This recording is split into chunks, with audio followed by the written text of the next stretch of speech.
Hi, my name is Annie. My pronouns are she and her.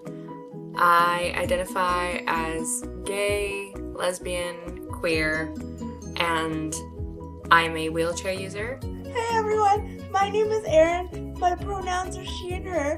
I'm bisexual and I have cerebral palsy. Hi, I'm Rachel Ann. I identify as queer and my disability is Ehlers-Danlos syndrome. Hi guys, my name is Robin Lambert. I'm 19 years old and I'm living with a disability called cerebral palsy. I use she and her pronouns, but I'm not, super fussed about it, whatever. Really, I'm not bothered. I really prefer not to have labels. I find them quite restrictive, and for my personality, I kind of just feel that, I'll like who I like at a certain time, I'll dress the way I want to dress on a certain day. I'd rather people just see me for Robin rather than for these other things.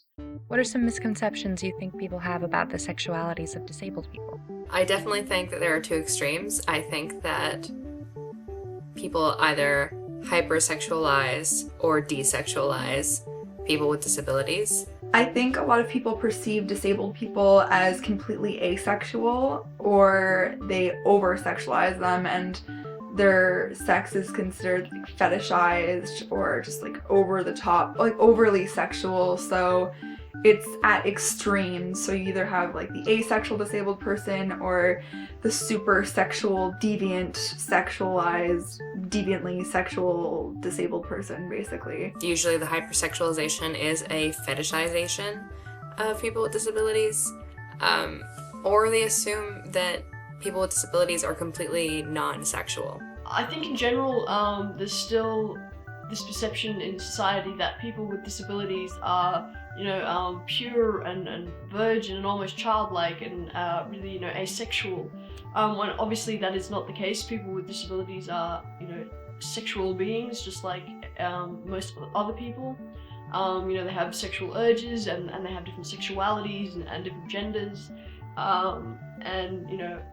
Being the biggest minority in the world, it's only understandable that, amongst that there's going to be people that identify in many different ways, and there's going to be many different individuals within that group.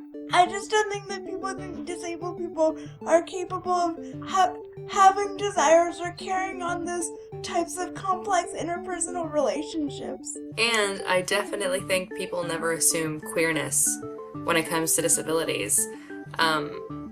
It's usually a hetero hypersexualization or complete desexualization. I don't think they ever think about homosexuality, bisexuality, pansexuality, polyamorous, never think about anything outside of heteronormativity.